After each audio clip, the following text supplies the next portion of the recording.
Gene başlayalım.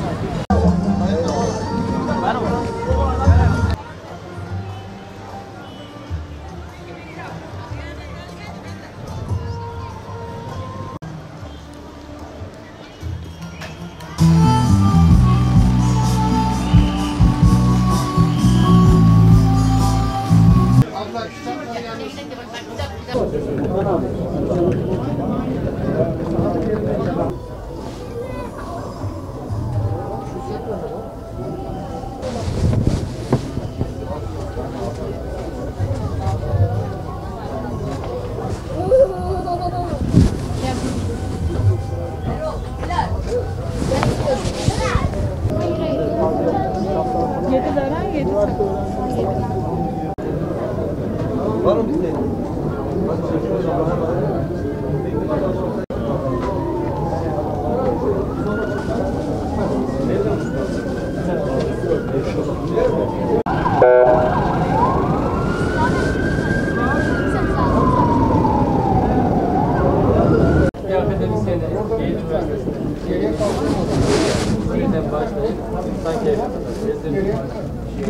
Türkiye çok güzel havuzda kalmaya karar verdi.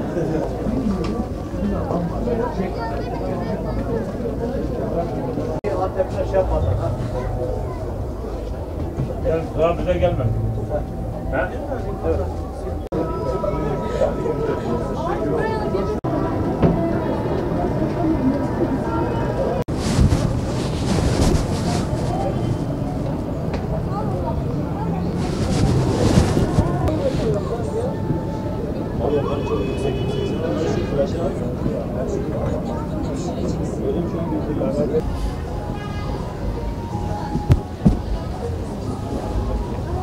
Ya fuarlar çok güzel oluyor çünkü gerçekten kitaplar yani başka sitelerde olsun, alışveriş merkezlerinde olsun çok pahalı oluyor. Burada almamız için bir imkan.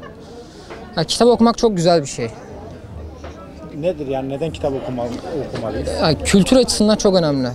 Bir milletin daha iyi olması için, aydınlaşması için kitap okuması şart. Kitap fuarına geldik burada. Okumak zaten bu asırda insanların en çok sıkıntı çektikleri nokta.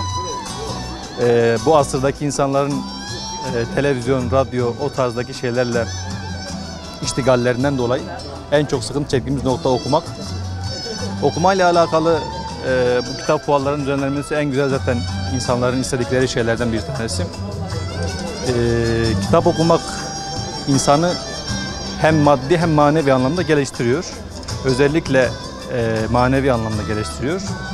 Ama şu anda mesela asrımızdaki insanların baktığımız noktadan kitap okumaktan kaynaklanan eksikliklerden dolayı hem din olarak hem maddi olarak birçok konudan sıkıntı yaşadıklarını görüyoruz.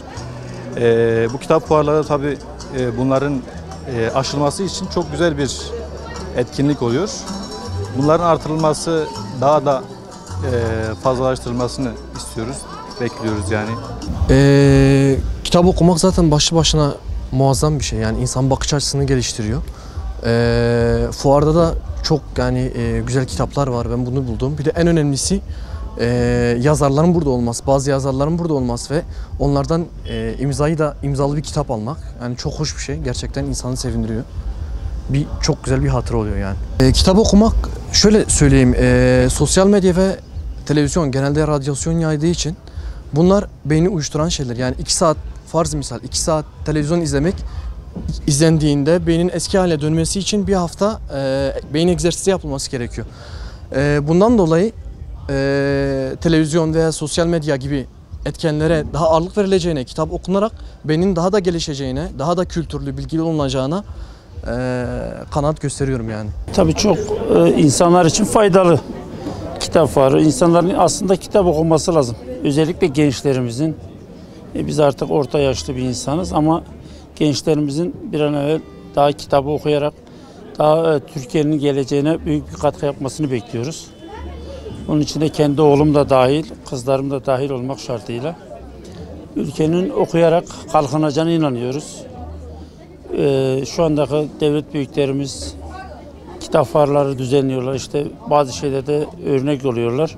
Onun için kendilerine teşekkür ediyoruz.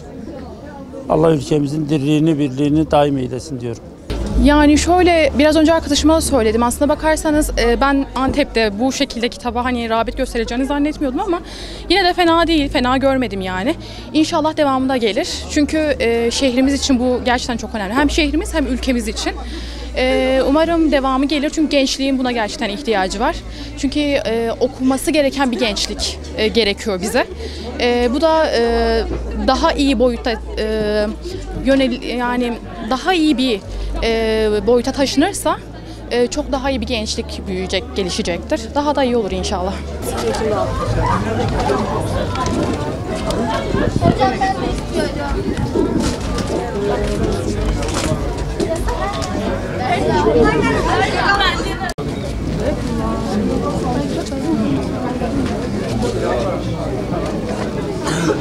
Güzel.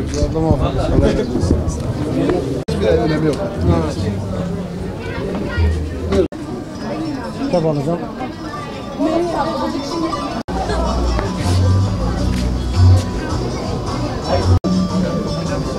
Kaçtaya geçti? Kaçtaya geçtiğinden dolayı